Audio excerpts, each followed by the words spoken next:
हम बात करेंगे नवरात्रों में देवी के संकेतों की, जो शुभ भी हो सकते हैं और आपको सावधान करने के लिए भी हो सकते हैं, सचेत करने के लिए भी हो सकते हैं। वीडियो को अंत तक जरूर देखें, लेकिन हाँ, आपको गुड न्यूज देने वाले भी हो सकते हैं। अब बाकी सब आपके कर्मों पर है। नवरात्रों की शुरुआत बहुत अच्छे से कीजिए, माँ की सेवा आराधना अर्चना अच्छे से कीजिए। अगर कोई त्रुटि रह गई तो तुरंत माफी मांग लीजिए। नवरात्रे कब से कब तक हैं? तो 22 सितंबर से नवरात्रे शुरू हो रहे हैं। आपको मैंने बार बार बोला है, और 1 अक्टूबर को नवरात्रे खत्म हो रहे हैं, और 2 अक्टूबर को जिस दिन महात्मा गांधी का जन्मदिन है, इस दिन हम बनाएंगे दशहरा। तो आपको इन सब दिन की बहुत बहुत शुभकामनाएं। नवरात्रे में देवी को प्रसन्न करना है तो बस अपने घर में बैठी हुई माँ का सम्मान करें, सासू माँ का सम्मान करें, औरत का अपमान किसी तरह से ना करें। नवरात्रों के दौरान देवी माँ को तरह तरह से प्रसन्न करने के संकेत मिलते हैं। कलश में बोए गए जौ का सही ढंग से उगना, अखंड ज्योति का लगातार जलना, ठीक है, और सपने में माता का दर्शन होना, अचानक से आपका वैष्णो देवी का प्रोग्राम बनना और वहां चले जाना, पूजा के बाद ठंडी हवा का स्पर्श महसूस होना, किसी बड़ी समस्या का अचानक से समाप्त हो जाना, या घर में किसी शुभ कार्य का होना, साथ में संकेत देती है देवी माँ अपनी कृपा का।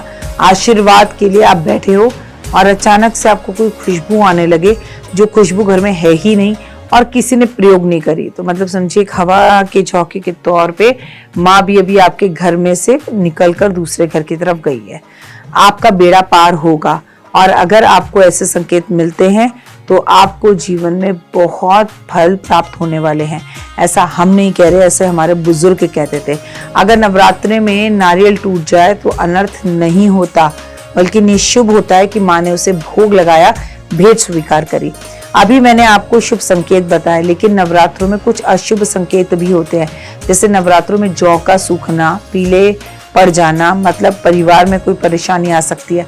अखंड ज्योत का बार बार बुझ जाना यूं तो अच्छा नहीं माना जाता, लेकिन मैं कहती हूँ घबराने की बात नहीं है।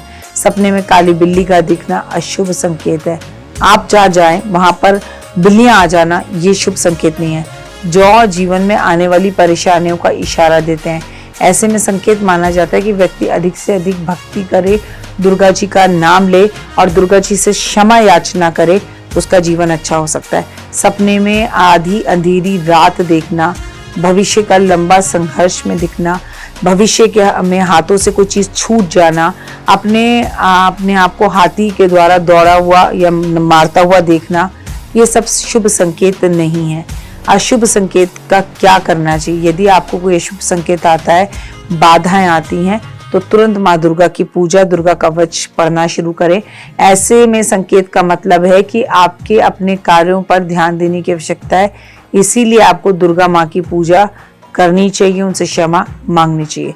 सकारात्मक रहें, माँ दुर्गा की आराधना विश्वास के साथ करें और माँ दुर्गा आपकी रक्षा हर वक्त करेगी। लेकिन अगर यहाँ श्रद्धा और भाव होगा तो ही करेगी। एक बात याद रखना, आपने इसकी सुनी उसकी सुनी, ऐसे कर लिया, आप खुद सजने संवरने में लगे हुए हैं।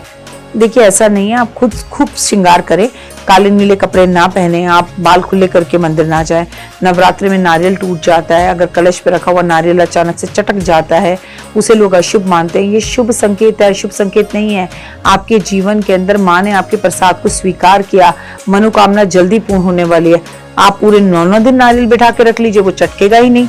ऐसा कैसा होता है नवरात्रों में, जिससे का मतलब है कि माँ ये संकेत दे रही है कि बेटा मैं तुमसे बहुत खुश हूँ, तुम्हें जो चाहिए वो करो। ऐसे में पॉजिटिव हो और उस नारियल को तोड़कर परिवार के सभी लोग, कन्याओं में भी कन्या पूजन में बांटे, प्लस खुद भी खाएं।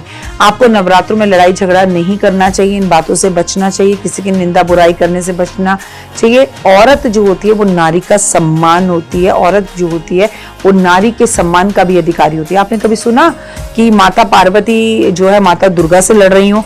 आपने कभी सुना माता लक्ष्मी जो है वो माँ पार्वती से लड़ रही हो? ऐसा नहीं होता है। तुलसी जी लड़ रही है, ऐसा नहीं होता है। आपस में औरत भी औरत का सम्मान करे, झगड़ों से बचे। बचे और नकारात्मक ऊर्जा खत्म करें, पितृदोष को घर से खत्म करें।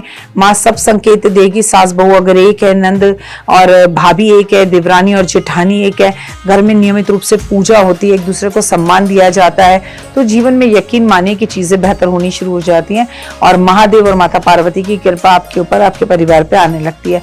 अगर अभी तक आपने मेरे चैनल को लाइक, सब्सक्राइब, शेयर नहीं किया तो जरूर करें और जाने तमाम तरह की ऐसी उपाय और चीजें जो आप कर सकते हैं। नवरात्रों में माता रानी संकेत देती है, चुपचाप से बड़े मंदिरों के अंदर अखंड ज्योत जो है वो शांत हो जाती है। आप चुपचाप से ज्योत को ऊपर करें, कहिए माँ मैं क्रिया नहीं जानता, मैं पूजा नहीं जानता, मैं हवन नहीं जानता, मैं अज्ञानी बालक हूँ जाति, तेरा ही जाया हूँ, बख्श दो मुझको मैया, भूल चूक को क्षमा करो, अग्नि ज्योति सूर्य ज्योति स्वाहा और कर दीपक को वापस जला दीजिए। अगर आपका नारियल टूट गया तो नारियल बदल रहे हैं सब नहीं, 9 दिन तक वैसा ही रखिए। कलश में मिट्टी का है, बीच बीच में पानी डालते रहिए, या कलश को एक रात पहले ही जब आपको कलश स्थापित करना है भिगोकर पानी में रखिए कि भाई उसे जितना पानी पीना है वो पानी पी ले। सही है। और अब आगे बढ़ते हैं। अगर आपको पीरियड्स हो जाएं, आपने पूरे टाइम के व्रत रखे थे, अब आप प्रसाद कैसे बनाएं? देखिए कायदे से तो अगर आप अकेली हैं तो आप कुछ कर नहीं सकती, लेकिन अगर आजकल इतने सारे ऐप हैं जिसमें से आप किसी कुक को बुलाकर साफ सुथरा उसको बोलो भाई ऐसे ऐसे मैं प्रसाद नहीं बना सकती, तुम बना दो, आपका कोई प्रसाद बना दे, पंडित जी आके भोग लगा दें, प्लेटें बना दी जाएं, आप कन्याओं को वो प्लेटें पकड़ाती चली जाएं। इससे फिर पीरियड्स का कोई लेना देना नहीं। लेकिन इतनी भक्ति करने के बाद आप फिर कन्या पूजन ही ना करें, अच्छा हम ना 5 दिन बाद कर लेंगे, अच्छा हम दशमी के बाद कर लेंगे। दोस्त ऐसा नहीं होता, आपको पूजा करनी है तो करनी ही पड़ेगी। और आपने अगर पूजा की है तो उसमें पीरियड्स की किसी भी चीज को लाने की जरूरत नहीं है। अगर पीरियड्स होते भी हैं तो पूजा मत करो, कम से कम आप जो है आराधना अर्चना मानसिक जाप तो करो, किसी की मदद तो करो। और नवरात्रि में अगर आपको बार बार नींद आती है, उबासी आती है, तो ये सब भी आपका राहु केतु खराब और वास्तु दोष खराब होने के चांसेस हैं। पूरे घर में भक्तिमय बनाएं और कपूर लैंप जरूर चलाएं। जय माता दी।